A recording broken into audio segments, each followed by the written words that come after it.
El Concilio Vaticano II y la Iglesia. ¿Por qué? En palabras de Ranner, el Concilio Vaticano II fue un concilio de la Iglesia para la Iglesia. Y ante todo, tenía un deseo fuerte de renovación eclesial. Y es que pasa a plantear a la Iglesia como comunión. Una Iglesia comprometida además con los más pobres. Y una Iglesia en la clave, como concepto clave, la Iglesia como sacramento. Es decir, la Iglesia pasa a expresar la unión de Dios con el hombre y de los hombres entre sí. Pasamos a denominarnos pueblo de Dios. Es la denominación primordial de la Iglesia. Además, como otros conceptos clave, tenemos el reconocimiento en este concilio de las confesiones no católicas como Iglesia. Y es que lo que señalábamos antes como puntos de división, hoy conviene señalarlos primero aquello que nos une, ¿sí? Y antes se proponía la Iglesia como medio de salvación para los ad intra, es decir, los que estaban dentro de la Iglesia. Y hoy lo proponemos para los ad extra, como debería de ser, ya que la mayoría de los hombres forma parte de esta definición de ad extra. Y es que todos estamos llamados a salir y anunciar como los primeros discípulos el Evangelio. Fieles al mandato de Cristo, vayan y hagan discípulos a todas las naciones. Y es que ya en los primeros evangelistas, en los textos bíblicos, podemos distinguir que no se dirigían solo a cristianos. Por ejemplo, en el Evangelio de Marcos vemos que se dirige a pagano-cristianos, con un lenguaje sencillo, con fluidez, con un estilo sólido y directo, incluso traduciendo y explicando palabras arameas.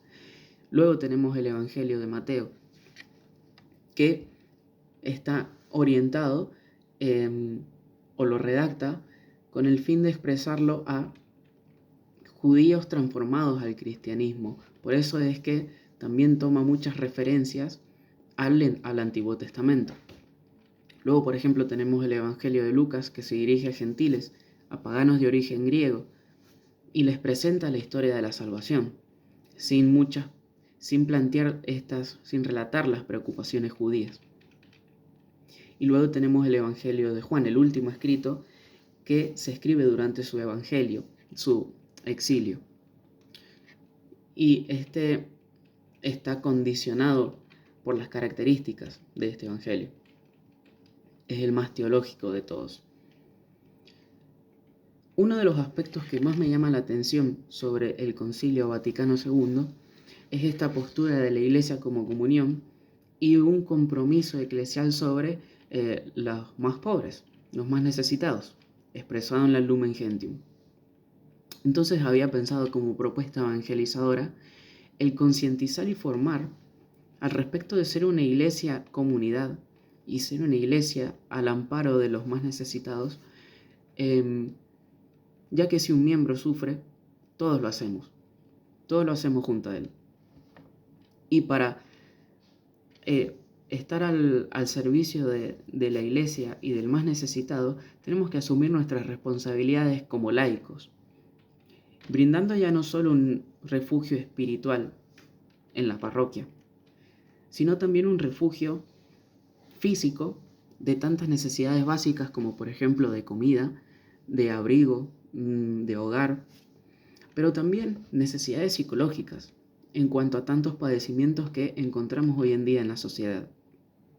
De esta manera, pensaba en una propuesta de triangulación de las necesidades físicas, psicológicas y espirituales, de manera que las personas más necesitadas se sientan seguras de estas tres necesidades dentro de la iglesia y de esta manera misionar con nuestras vidas, con nuestro testimonio, no tanto con palabras.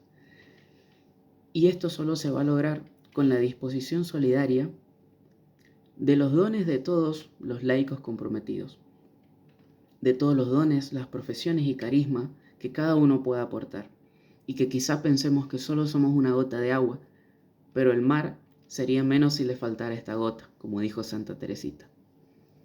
Así que la propuesta está en esto, y juntos poder ser la iglesia que Cristo sueña, que Cristo soñó.